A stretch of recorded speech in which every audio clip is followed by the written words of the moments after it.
impressed were you by this Ravens squad?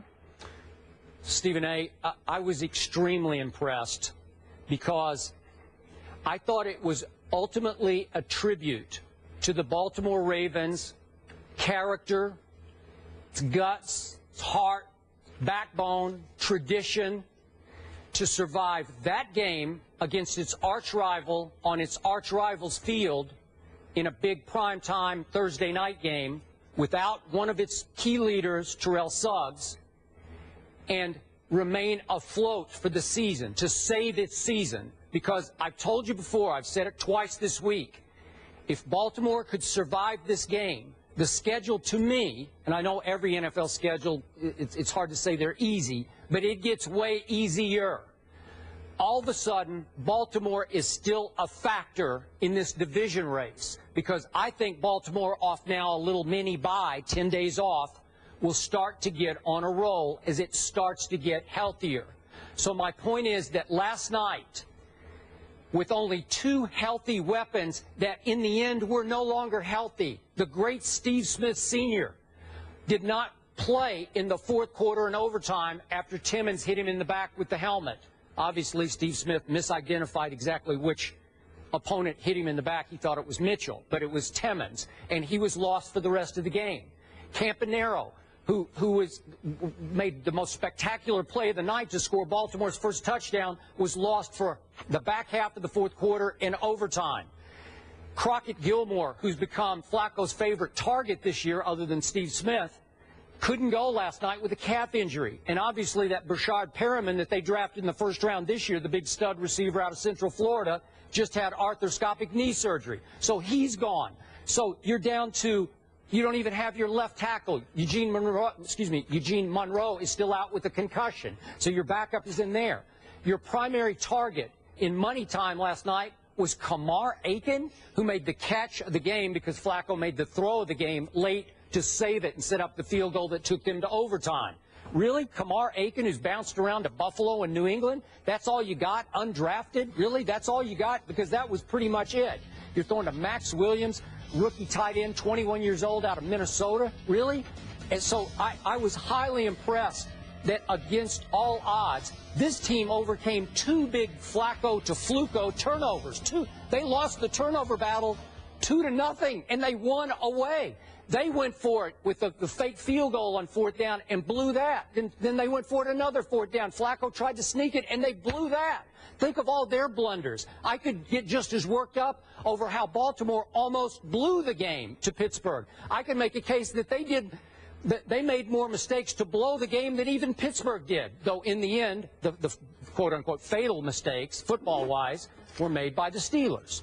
But look at what they overcame to get out of there alive, barely alive, with a W. And look out now for the Baltimore Ravens because here they come.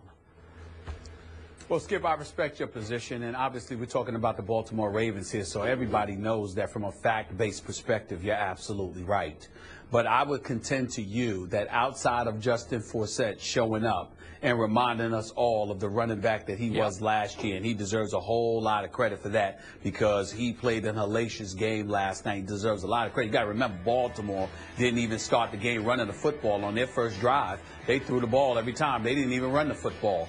And then here comes Justin Forsett. He set up their first touchdown because of a 33-yard run. There was still the fake field goal, obviously, that flopped. There's no question about that. There was also an interception from Flacco to Cockrell. There was a fumble recovery on the part of Cockrell as well, who made a difference last night for the Steelers. But in the end, Skip, I have to tell you, without denigrating the Ravens in any way, because they just reminded us all of the character that they had in that franchise, on that football team, from Newsome, to Harbaugh, right on down, even without T. Sizzle and, Ray Lewis, who retired a couple of years ago, and everybody else. The reality of the situation is that I think that this is more so about the Steelers losing than about the Ravens winning. Really? The Steelers gave it. I really feel that way. I really feel that way because, to me, Joe Flacco didn't have one of his greatest games. He only threw for 189 yards. He was 20 of 33. There was nothing spectacular about his performance, even though he made a couple of key throws, which he always does, particularly in Pittsburgh. You know, Steve Smith ended up going out. Aiken caught a touchdown pass. That was really good to see because you're seeing somebody other than Steve Smith Sr. stepping up, and we get all of that. But the Steelers were up 20-7.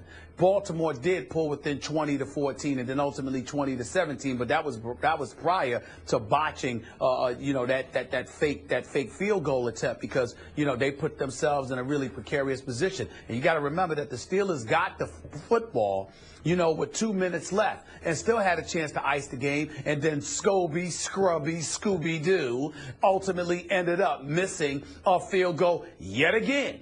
Why? Because in part, the Steelers got conservative. The Steelers played the whole game conservative until the overtime period arrived. Then they got a bit reckless and adventurous, and it just got on my nerves. It shows there's no continuity, no rhyme or reason to what they're doing offensively, and we can understand and surmise why that is because there's Michael Vick instead of Big Ben Roethlisberger. But the flip side to it is that the game was theirs to lose. Not once, not twice, but one could argue on at least 5 or 6 different occasions. The 2 missed field goals, the 2 4th-and-1 situations. I mean, you just look at it and you just say, what the hell is going on here? There were so many blown opportunities for the Steelers to put this game away. And it's shameful that they ended up losing in this fashion. They should have won it. They gave it away multiple times. And I personally think this is going to cost the Steelers. This could cost the Steelers big time.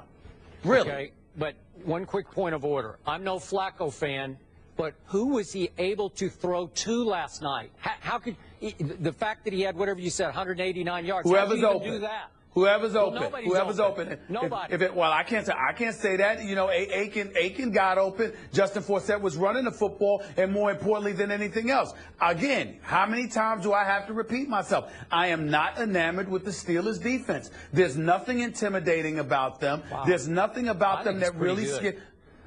Listen, it's getting better compared to what it was, but it still has a lot of work to do. There's nothing intimidating about the Steelers' defense whatsoever. They showed up yesterday and played relatively well, but what you going to do, give them an A or a B when they gave up 150 yards to a guy that wasn't even averaging 3.5 yards a carry coming into this game this season? Let's call it what it is.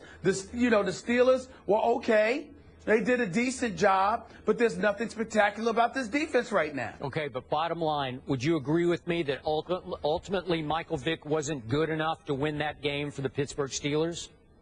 I'm going to say to you that ultimately Todd Haley wasn't good enough because he didn't make sure that Le'Veon Bell got the ball. It shouldn't have came down to Michael Vick. It was supposed to come down to Le'Veon Bell or Scooby-Doo. It was supposed to come down to one of those two, and it didn't.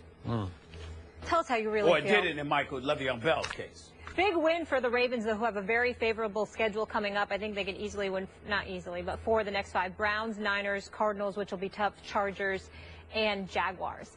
Coming up, we'll get into this Sunday's Cowboys-Saints matchup. And speaking of the Cowboys, take a look at this photo that Orlando Scandrick sent us of his knee. He was on his way to Bristol yesterday when his trainers told him he couldn't get on the plane because, unfortunately, his knee flared up. But he's still going to give us a call later in the show.